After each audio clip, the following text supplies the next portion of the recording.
eu acho que há umas curiosidades, assim, em geral, assim, tipo assim, qual foi a sua última lembrança antes do acidente, assim, você tem essa lembrança? Porque eu acho que vocês estavam meio dormindo, né? Nós estávamos batendo papo, no caso. Cara, a gente voa, o atleta ele voa 2, 3 vezes na semana, praticamente, pra fazer jogos pra lá e pra cá de avião. Então, quando os motores se desligam e as luzes se apagam, você vê que alguma coisa gravíssima tá acontecendo, né? Mas ao mesmo tempo você não quer acreditar, poxa, tô caindo. Não. Tipo, eu particularmente, na minha cabeça, falei, cara, vai voltar as luzes, vai voltar os motores e vamos seguir, sabe? Você ouviu o motor? Fez bum. Tipo assim, a gente tava voando, né? Tava normal, assim, a galera dormindo, uns conversando. Já quanto E tempo, aí- desculpa, já quanto tempo de voo, assim? A gente tava chegando, cara. Tava chegando, tava pra chegar. Tava chegando porque em 2017 a gente voltou lá no morro onde a gente caiu. Aham. Eu, o Neto e o Alan e o na época falecido Rafael Renzo. E a gente viu, e lá de cima se enxerga o aeroporto. Porque Então, cara, tava pra descer. pra então. descer. Na verdade, assim, as pessoas perguntam, mas como é que foi? Caiu? Eu digo, não. O avião ele não cai, tipo assim, não chega a cair. Ele vai perdendo altitude, vai perdendo até que ele bate na mata e... Tá. Então... Aí o motor desligou. fez bum. exatamente, o motor se desliga, as luzes se apagam. Quando eu tava voando assim, daqui a pouco o motor fez. Aí parou, aí só o barulho do vento. E aí todo mundo no silêncio, né? Todo mundo silêncio, silêncio, silêncio. Cara, eu, particularmente assim, eu só rezava, cara. Pedia que Deus nos livrasse do pior, né? E rezando ali e imaginando assim, cara, daqui a pouco vai voltar, o motor vai voltar, as luzes vão voltar, sabe? Você tinha uma noção que, tipo assim, deu merda? Porque, tipo, tem Sim. gente que olha e fala assim, peraí, não, às vezes é Sim, uma forma diferente de pilotar. Sei lá, o cara... cara, A gente não entende nada. é uma situação assim, cara, que sei lá. você, na tua cabeça, tipo assim, tu sabe que alguma coisa grave tá acontecendo, né? Mas ao mesmo Nenhuma tempo, movimentação aeromoça. cara, na verdade, assim, super normal, galera caminhando, as aeromoças, pra lá e pra cá, e aí no final, eu acredito que foi no final, logo que a gente bateu, né? A galera começou a perguntar o que tá acontecendo, sabe? Alguém fala alguma coisa. E aí eu lembro que uma das aeromoças falaram, não, fica sentado que a gente vai pousar. Só isso. E aí, na queda, assim, não lembro de nada, assim. Mas assim, a lembrança de dentro do avião foi essa, uma das últimas lembranças, né? Aí antes de cair lá na frente, começou a dar tipo uma sirenezinha, né? Pi, pi, pi, pi, pi. Não sei se era dentro da cabine ou fora, enfim. Que eu acho que pelo fato que tava muito Se baixo, né? aproximando de alguma coisa. De alguma coisa baixa. Você, quer dizer, a última pessoa com quem você falou foi a aeromoça. Você se lembra disso? Não falar. Na verdade, os últimos flashes, digamos assim, de dentro do avião foi quando ela, que eu lembro assim, ela passando, né, no corredor e falando, não, fica sentado que a gente vai pousar. Só isso. Mas assim, nunca ninguém deles falou que estava acontecendo alguma coisa, que estava caindo, enfim. Eu já tô preocupado quando a aeromoça fala isso pra mim um dia. Hum. Fica tranquilo. Porque você mostra que a aeromoça ela continua profissional naquele momento. Porque no meu achismo, eu imaginava que a aeromoça já falou, gente, meu Deus. Não sei. Não teve isso, né? Teve Cara, não teve nada disso. Nada. Coisa, cara. E aí você lembra de você estar ali, sentado tal, a aeromoça saiu, você ali. Aí você tava batendo papo com o Alan naquela hora? Cara, não, porque naquela hora eu tava mais tensa, assim, sabe? Por isso que eu te falo, talvez foi um momento que logo deu a queda, né? Ali a galera começou a ficar mais tensa, alguns gritando lá na frente. Fala alguma coisa, pelo amor de Deus. Ah, sabe? tá. Quanto aí tempo sim. durou isso? Maurício, acho que foi muito rápido, cara. Coisa assim de segundos, assim, sabe? Caralho. Muito rápido. Da desligada do motor até o... Foi muito rápido, assim. Muito rápido. Que na verdade ele não. Quando eu acredito que, eu sendo leigo, assim, acredito que quando se desliga os motores e as luzes, o cara já não tem mais o controle da situação, né? Digo mais em relação à altitude, né? Então, na verdade, não caiu, mas eu não sei se a gente não via descendo muito rápido também, assim, né? Você sentia aquele escalafrio na barriga do tipo... Vum, vum. Ai. Tipo, você sentia uma turbulência, né? Um pouco. Caralho, cara. E aí na hora que... A última lembrança... Tu lembra? O que aconteceu? Deu um clarão em você? Você dormiu? Você apagou? O que... Cara, é uma coisa assim que como é que eu posso te explicar, velho? Eu acredito, assim, até conversando com outras pessoas, eu acho que o nosso cérebro ele acaba se desligando também, né? De uma situação assim. Porque eu conversei com várias pessoas também que tiveram algum acidente de carro. Que muitas relato que na hora da batida, do impacto, eu não lembro. Foi o que aconteceu comigo. Na hora da batida, eu não... Caralho, quer dizer, tipo, talvez tenha uma coisa aí que o cérebro, ele dá uma protegida, sei lá, pra não ter um trauma. Assim, né? Eu, conversando com as pessoas, eu acredito nisso, porque pra mim, comigo aconteceu isso, sabe? Eu não, na hora do impacto, eu não... Eu realmente fico tenso de imaginar essa situação, porque tava lá no avião, de repente você foi lá, pum, aí apagou teu cérebro. Aí tu abre teu olho. Você se lembra dessa, tipo, você pensou em alguma coisa, você sonhou, esse meio do caminho entre o acidente e o acordar, você se lembra de alguma coisa? Você teve uma experiência sobrenatural, alguma quase morte? Ou foi tipo, dormi, acordei, tava em outro lugar? Cara, eu fiquei 5 para 6 dias em coma, assim. Quando eu acordo, eu não... É que, na verdade, eu sempre falo que quando eu acordo, a imagem mais linda que eu vejo é meu pai, minha mãe e minha esposa do meu lado, né? Na Colômbia, já no leito de hospital lá da... Só que, cara, ao mesmo tempo, eu não... Na minha cabeça, eu não sabia o que tinha acontecido, sabe? Minha cabeça estava muito confusa. Mas eu não passava pra minha cabeça que, poxa, caiu, aconteceu isso, aconteceu aquilo, né? Tanto que os meus pais e os médicos que estavam ali, tanto os colombianos quanto os brasileiros, os médicos brasileiros, eles nos respeitaram muito, sabe? Em relação... Quando eu comecei na verdade, assim, comecei a lembrar algumas coisas da nossa viagem, mas nada do que tinha acontecido da queda, né? Só que daí eu comecei, poxa, eu tô no hospital, eu tive 13 fraturas, então, tipo assim, eu não conseguia me mexer. Quando eu recebo a notícia que eu tinha perdido a minha perna, na minha cabeça eu tinha perdido só o pé. Sensação fantasma. Ele tem a dor fantasma que tem tratamento. A sensação fantasma, tem amputados que tem até a eternidade, tem amputados que tem por um tempo, acaba saindo essa sensação. E eu tive muito essa sensação fantasma no hospital. Então, na verdade, quando eu recebo a notícia de eu ter perdido a minha perna, eu achava que eu tinha perdido só o pé, porque coçava muito a minha canela, sabe? Coçava um pouco. Caralho. E aí, tipo, como eu também não me via, na minha cabeça, cara, perdi o pé. Claro que é uma situação muito difícil, mas eu não travado, tinha... né? Tava deitado. Exatamente. Eu não conseguia me levantar, não fazia nada, né? Tanto que a minha lesão mais grave que eu tive foi na cervical. Tava 3 centímetros da medula. Então eu não tinha como nem me mexer, nada, cara. Então era uma coisa assim que era só no pensamento, no achismo, né? Sim. Exatamente, essa é a ideia do programa. Belo gancho aí, uma bela divulgação temos aí, bombando agora. Você então não tem nenhuma lembrança daquele momento tipo da mata, né? Daquela coisa do tipo, caiu, pessoas, gritos, sei lá, de alguém que sobreviveu. Eu tenho sim. Ah, você tem? Tenho lembrança. Na verdade, assim, cara, graças a Deus, assim, que eu não tive, como a gente caiu no meio da mata, no escuro, eu não via nada, né? Então quando eu acordo, tipo, quando eu abro meus olhos, eu tinha muito frio e tava meio que chovendo, garoando, assim, uma chuva fraquinha. Então eu não sei quanto tempo eu fico acordado, quanto tempo eu fico desacordado, né? Mas no momento que eu abro meus olhos, eu choro e peço por socorro, grito por socorro. E isso foi se concretizar quando, em 2017, que eu citei anteriormente, quando eu voltei pra montanha, que eu conheci a primeira pessoa que me achou, né? Foi o Sargento Nelson da polícia lá, da Polícia Nacional.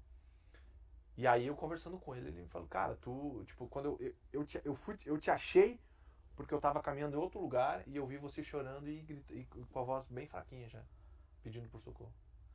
E aí que eu te achei. Puta, peraí. É que você falou pra mim assim, que na hora que bateu no acidente, você só se lembrou de você em coma... desculpa. Quando eu acordo do coma só da viagem. Só assim. da viagem. E aí depois, com o tempo, você foi regredindo e lembrando... Foi. Então, tá. Então você tem pequenas lembranças daquele dia ali na mata. E aí, com algumas lembranças que eu tinha, eu fui perguntando pro sargento e ele foi me falando, cara, tu tentou até me responder em espanhol, ele falava. Tipo, eu perguntei o teu nome, tu falou o teu nome, tu falou que tu era o arqueiro, não sei o quê, e que tu pedia água. Ele falou que eu pedia água, muita água. Isso você não lembra? Cara, eu não lembro. Isso é ele falando, lógico. Já tava meio que delirando. E assim, cara, eu tinha muitas dores, assim, Maurício, da cintura pra baixo, e também o meu corpo, muita dor, e ao mesmo tempo, assim, da cintura pra baixo tava tudo amortecido, sabe? Uma situação, assim, bem... Que eu também acho que o nosso cérebro acaba bloqueando bastante quando tá numa situação assim que tu tá... Da adrenalina. Exatamente, Tem coisa né? pra caramba, né? Aí eu já não sei, as pessoas até perguntam, né, cara? Eu já não sei se pelo fato que tava chovendo, tava frio, se me ajudou ou não me ajudou, eu não sei. Porque eu perdi a perna lá, né? Sim. No acidente. Aqui eu tinha uma fratura exposta muito... Era pra ter sido amputado esse meu tornozelo esquerdo também. Então, na verdade, tava... Perdi aqui e aqui tava só o... Como diz o gaúcho, só o fiapo, né? Então tava... Então, na verdade, eu não sei... Quer dizer, hoje essa perna aqui é melhor do que essa, inclusive. Justamente. Tá. Justamente.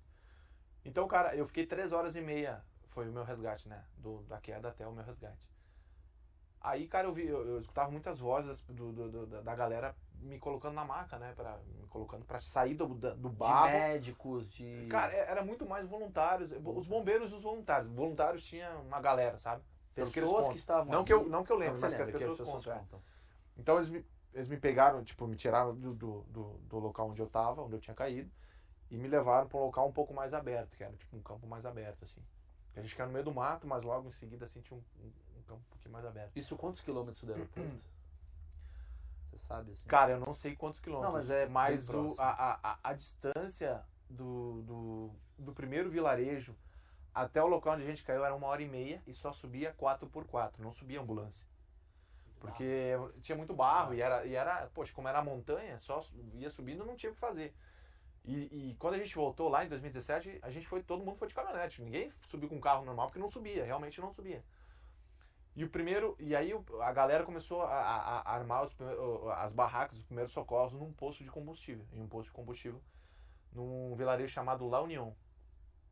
Então a galera se concentrou lá e subiam até chegar num acidente para pegar os sobreviventes, enfim.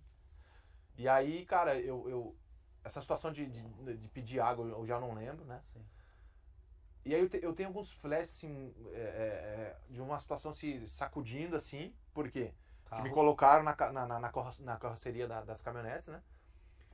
E aí eu meio que olhava pro lado e sentia um cara, eu não sei se era de amarelo, se era de laranja, sentado com o uniforme, eu acho que era laranja, eu acho. Enfim, sentado do meu lado, assim. Você tem essa imagem? Eu tenho esses flashes, assim, e que Você chacoalhava. nem recorda rosto, não, nada. nada. É só uma coisa meio turva ali na tua frente. E aí depois dali, assim, aí apagou geral, sabe? Geral. Caralho. Você se lembra de... Você não viu, tipo, um colega teu? Isso você não tem relato. Algum dos sobreviventes chegou a ter uma lembrança maior do que a sua daquilo ali? Ou todos tiveram... Você conversa provavelmente com o Alan, sim, né? Com o Neto e tal. Eles todos tiveram a mesma situação que você? Ou alguém fala, não, eu vi isso, eu vi aquilo. O Neto não, porque o Neto foi encontrado depois de 6 ou 8 horas, né? O Neto tava... E o Neto tava perto de mim, né? Só que o Neto tava embaixo dos escombros do avião. Puta que E eu tava numa parte do avião, né? Uma parte que tinha cortado, quebrado, enfim. E tinha uma arvorezinha em cima, assim, que eles contam, né? Que uma das turbinas estava naquela árvore, assim. Tipo assim, então meio que aquela árvore segurou a turbina para não vir para baixo, talvez, não sei, né? Enfim. Foi essa árvore que salvou, talvez? Sei lá, né? Mas ela tava ali, a turbina acabou parando ali da... Tanto o Neto quanto o Alan, eles não têm lembranças diferentes de você, assim. Cara, o Alan... Não, o Neto não, obviamente, mas o avião quando bate, ele quebra uma parte e fica em cima, a outra parte cai. Em cima ficou o Alan, ficou o Renzo, ficou os dois sobreviventes, os dois tripulantes. Sim, sobreviveram. E eu e o Neto caímos lá pra baixo. Sim. Então, assim, o Alan fala que também são alguns flashes, não tem, assim, muitas lembranças, assim, muitas coisas concretas, né? Porque era uma coisa muito bagunçada, sabe, cara, assim, pelo menos na minha cabeça, né? Te resumindo, assim, é uma situação, assim, é um pesadelo que você não consegue acordar. A gente tá dormindo, dá aquele pesadelo, tu acorda no susto, caramba, tô aqui, sabe, tá legal. Eu tenho essa sensação, sabe? Sim. Eu tive essa sensação, assim. Acordou isso, caramba. Mas isso depois, né? Depois sim. Foi uma sensação que, cara, era uma situação que eu não que eu acordava, abria meus olhos, não chegava nada, e eu só chorava e pedia pro socorro. Meu Deus do céu. O Alan, o Alan, no caso, ele não teve sequela, ele voltou a jogar até, ele tá bem pra caramba e tal. Ele teve sequela, alguma coisa? De assim, física, eu digo. O Alan, quando eu acordei do coma, falaram que ele ia ficar de cadeira de roda. O Alan tem 8 parafusos na coluna. A coluna do Alan fez um S. Pelo que conto, né? Sim. E realmente. Como é que ele consegue jogar bola? Cara, o Alan é um guerreiro, tá louco. A galera fala os BBB são guerreiros, Ah, é. porque fica na casa. O Alan Ruschel é pica, velho, porque o cara voltou a jogar bola. Tá no Goiás, né? Não, ele tá no Cruzeiro. Ah, no Cruzeiro. Tá no Cruzeiro. Aí ele Ele voltou foi, a ficar ele- mal, é, coitado. Ele foi. Aí, Tem um time tapioca com a coluna dele. E cara, assim, são situações assim muito. São situações assim muito loucas, assim, se for analisar. Quem fez a cirurgia do Alan foi um cara que era da Colômbia, mas que trabalhava e morava nos Estados Unidos, só que naquele momento ele estava de férias na Colômbia. E ele era especialista de coluna. Então o cara foi lá, fez a cirurgia, foi muito top, assim, sucesso. Tanto que eu particularmente nunca ouvi falar no cara, o cara nunca... Acho que o cara fez o negócio, eu não quero que me divulgue, enfim. Então foi uma coisa assim, de muito maluco, perfeita, assim. velho, que coisa louca. Vocês ainda têm contato? Vocês... Caramba, demais. Demais, né? Nossa. Vocês têm uma... O Neto e o Alan são meus padrinhos de casamento, né? Eu sou padrinho do Alan também de casamento, o Neto é meu padrinho. A gente fala todo dia, cara. Se não é por telefone, é no WhatsApp. Eu conheci o Alan do acidente, a gente se conheceu em 2008. Quando eu saio do Grêmio, na base do Grêmio, que foi pro Juventude, ali eu conheço o Alan, de 2008 para 2009. Sim. E a gente se apresentou junto na época na Chapecoense também. Então, cara, é uma coisa de louco, assim, tipo, o que aconteceu com a gente com amizade de mais de 10 anos, sobreviver, né, estando juntos também. E a gente se ajuda muito, assim, sabe? A gente sabe que a gente é importante um pro outro, né? Eu sou importante pro Alan, pro Neto, eles dois são importantes pra mim. Sim, porque cada um constrói um trecho da história do outro, né? E essa história, o que aconteceu são histórias iguais, né? Claro, com lesões e situações diferentes, mas a gente estava ali, né? Nossa história é uma história que... Sim, é a história da vida. Exatamente. Então, tipo assim, de uma geração. E a gente entende um ao outro, a gente sabe que tem uns babaca que vão lá e que julgam a gente, que falam umas bobagens. Julga? Que tem alguns bobão, tipo... Vocês têm hater? Não, peraí. Isso é muito maravilhoso.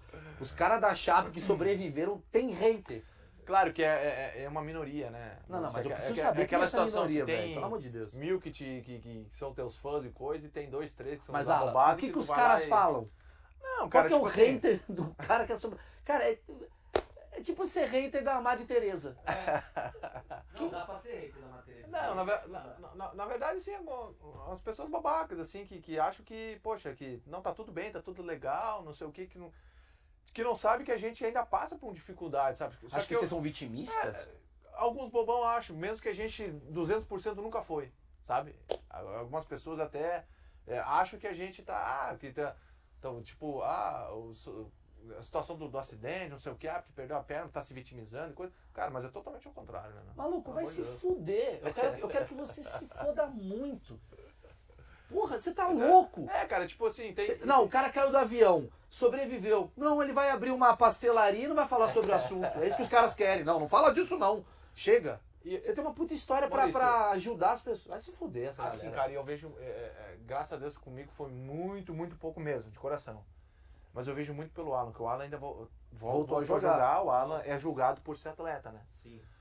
Mas de alguma forma, o torcedor ele não quer saber o que aconteceu, o que deixou de acontecer, né? A paixão, saber o resultado. Exatamente. E a paixão ao clube e acabou. Mas tinha muitas pessoas que acabavam julgando ele, sabe? Em relação a isso, né? A E ele performance sempre foi um cara- dele, do tipo, não assim, tá jogando bem, hein? Não, tudo bem, você pode fazer esse julgamento, né? Mas também você tem que... Quando você vai fazer o julgamento de uma pessoa assim... Você Não também vai tem pro pessoal. exatamente. Você tem que entender também a história dele e o que ele passou e o que ele passa Sim. pra estar... É empatia. A palavra é empatia. É uma palavra que a galera não gosta de usar, mas é empatia. Pô, Então entendo, você acaba eu- tipo, eu, o Neto, a gente acabava pegando muitas dores do Alan. Eu falo do Alan, por quê? Porque o Alan Faz é atleta, como eu falei, né? Então era mais isso, mais... E ele, não, mas eu entendo o que você tá querendo dizer, tipo assim, porque o Alan voltou a fazer aquilo que ele já fazia, só que agora ele tem um revés. 2. A performance dele, por mais que ele tente, ele tem um problema na coluna. E 2, chegou uns haters de uma coisa que não é só a performance dele. Exato. Porque você fala assim, pô, você não tá cruzando bem a bola, não tá chutando a gol, é uma coisa. Agora, mas também o avião é jogar uma coisa, uma piada babaca em cima de um assunto.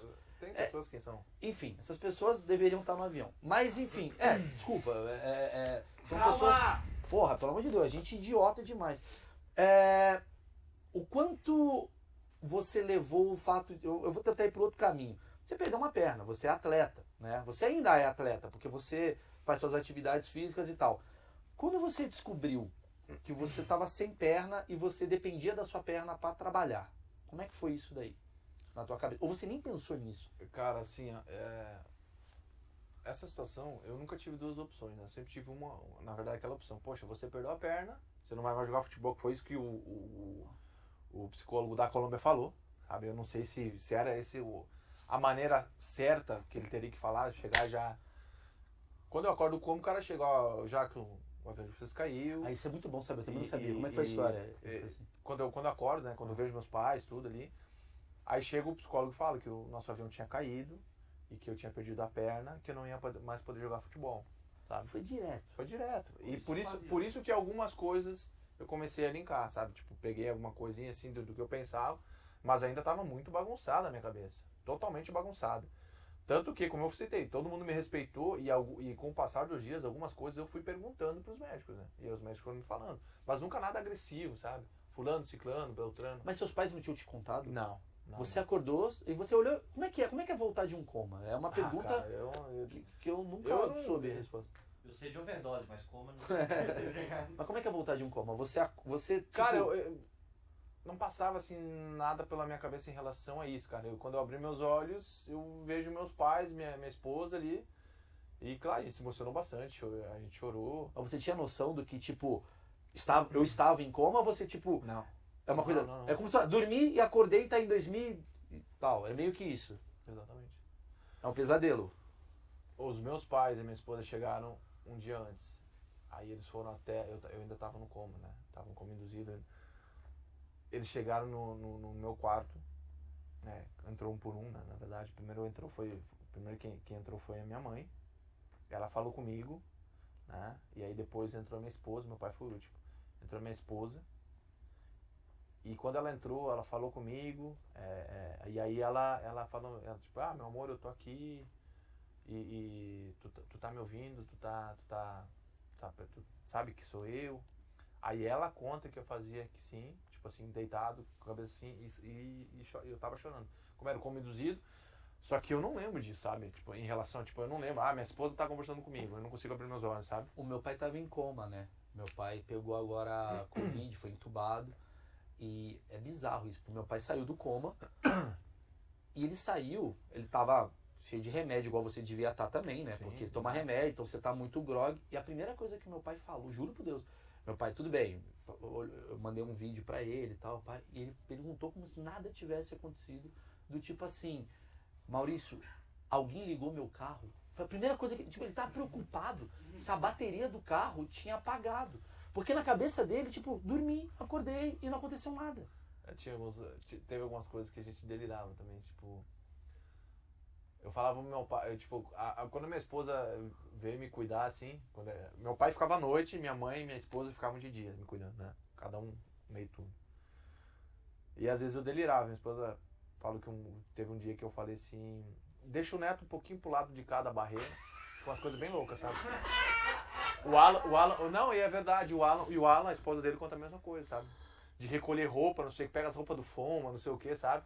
Umas coisas bem loucas. Caralho. O cara deixa de ser goleiro no lugar, velho. O cara é goleiro no... Direita, barreira direita! Caralho, velho. Umas coisas, e os meninos também. E você não come induzido... Não. Depois, Desmamado, obviamente. Só que dopado de remédio, Dopado né? é igual meu pai. Meu pai falando do negócio. Não deixa eu... Aí eu falava pro meu pai, tipo, à noite, pai, tira essas pessoas que eu quero dormir, cara, fecha a porta. Nem tinha porta, era uma cortina. Você tá doidão. Exatamente, é. Pai, tira essas pessoas que eu quero dormir, não tinha ninguém lá. Sabe? Então umas coisas... Isso é maravilhoso. O cara fez um jogo. Não, até porque sua cabeça tava muito focada, né? Porque, só pra contextualizar, vocês estavam indo pra uma final da Sul-Americana, né? Vocês iam fazer o jogo da vida de vocês. Então a cabeça de vocês estava muito naquilo. Então quando você acorda, isso é outra pergunta, você acorda, você entendeu que você saiu do coma. Bate na sua cabeça, mas e o jogo? A gente não vai jogar? Tem alguma coisa desse tipo? Ou esquece o futebol tudo? Cara, eu fui ligar o meu celular depois de quase um mês do acidente, assim. Isso foi muito importante pra mim, tá? porque na queda do acidente o meu celular ficou intacto. Na verdade, ele entortou só essa partezinha aqui. E aí, quando minha esposa pegou o celular, ele se desligou por falta de bateria, enfim. Como tava muitas mensagens pra lá e pra cá. E aí desligou. Daí minha esposa falou, tu quer que eu ligue o teu celular? Eu falei, não, deixa carregando aí. E aí, no momento certo, eu vou ligar. A TV eu não olhava também, TV. Então, cara, eu tava 200% focado naquele quarto. E mesmo, tipo, cara, mesmo não me vendo. Porque na minha cabeça, eu sempre achei que eu tava bem. Sempre achei que eu tava bem. Mas já sabendo que tava sem perna. Sabendo que eu tava sem perna. Só que sabendo que eu tinha perdido só o pé. Sim. Pela sensação fantasma, eu fui ver o nível de amputação aqui em São Paulo. Quando eu voltei para São Paulo para fazer a cirurgia da cervical. Quanto tempo depois? 15 dias. Então até ali foi, vamos lá, timeline do que a gente tá falando. O médico chegou e falou assim, você perdeu a perna. Ó, caiu um avião, já falou, seus companheiros morreram. Tipo, ele falou assim, tu perdeu todos os seus companheiros e tu perdeu a perna, vai poder jogar futebol.